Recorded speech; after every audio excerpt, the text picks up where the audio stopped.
Right, back to the studio floor. Licence fee funding has been part of the BBC story for almost 100 years. Once upon a time, it cost just 10 shillings, equivalent to 50 pence. The health of our oceans is under threat. Now households pay £159 a year for BBC shows and services. The Culture Secretary says that's too much. Secretary of State.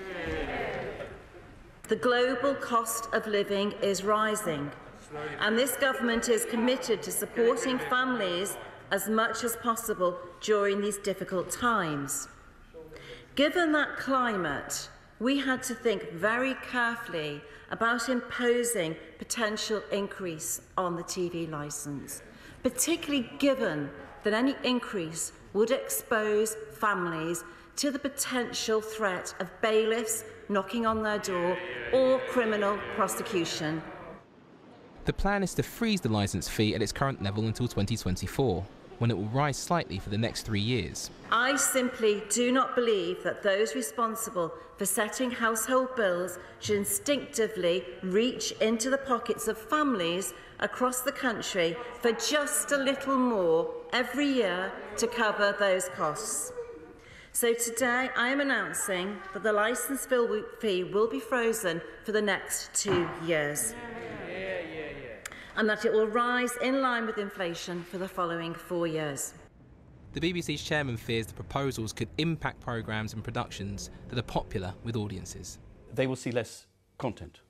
It's inevitable. But at the same time, one of the things the BBC has is a tremendous resource in terms of its people, its creativity, and its ability to leverage its position with partners to achieve some extraordinary content. And I think you saw that in the success of our programming, let's say, over the Christmas. You see it in the current programming that we're producing.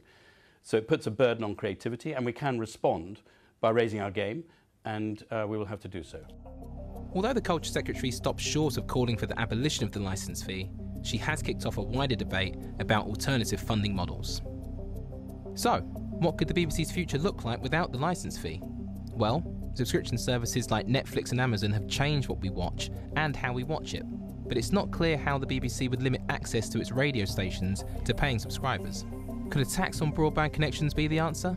Some analysts say this approach would raise questions if the cost was passed on to consumers, and it could be harder for deprived households to access the internet. Perhaps the BBC could run advertising, as already happens across its output outside Britain. But with TV advertising figures consistently in decline, it's unclear if that would be enough. Then there's the Scandinavian model, which is to replace the licence fee with a tax on all working adults, with the money paid into a dedicated funding pot marked BBC. While BBC bosses picked their way through the policies and possibilities beyond the licence fee, the Labour Party were focused on the politics.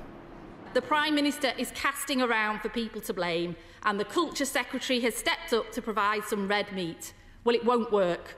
This is not how the future of our jewel in the crown and the cornerstone of our world-leading creative industries should be determined. She will have a fight on her hands if she wants to destroy it. The BBC's existence is guaranteed until at least the 31st of December 2027 by the BBC's Royal Charter.